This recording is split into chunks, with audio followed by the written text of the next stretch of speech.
Charles, thoughts on Kushti rolling out NiPoPoWs? What do you think is the biggest use cases? Could Cardano adopt some of that tech? NiPoPoWs are on the proof of work side. They don't really work so well.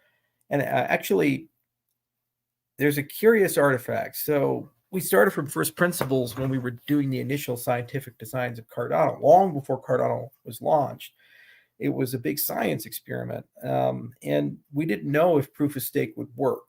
So while proof of stake was under construction, there were papers being written like GKL and Ouroboros Classic and these types of things. There was a parallel effort that was looking at all kinds of advancements in proof of work. And so there's log space mining, non-outsourceable puzzles, things like Minotaur eventually came of it, which was multi-resource consensus.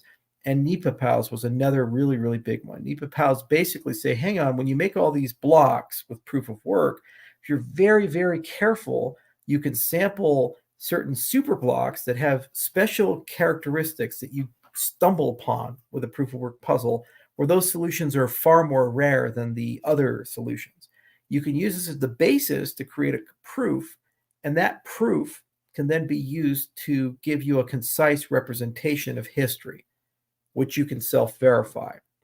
What's nice about that is this enables sidechains, light clients, and all kinds of optimizations, and they're specific for proof of work.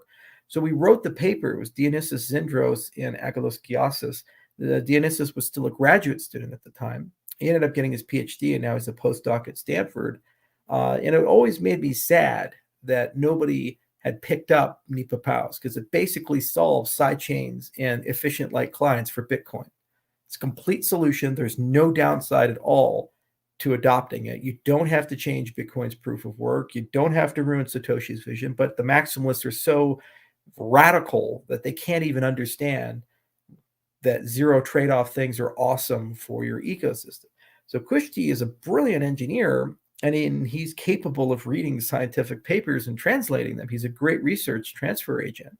So he read our paper. He used to work for us before he created Ergo, and he implemented it.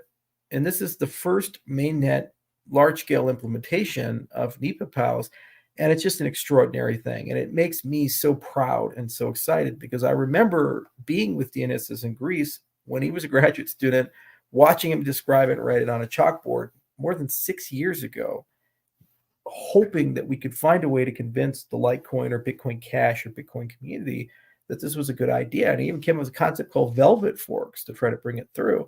And it just so happened that now it's in the market, and there's an actual chain running with it on mainnet.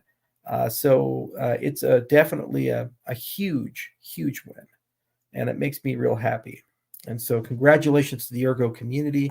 It's really nice to see how you continue to innovate, you continue to push forward. It's one of my favorite projects, and it's a spiritual successor in many ways, I think, to the original intent of Bitcoin.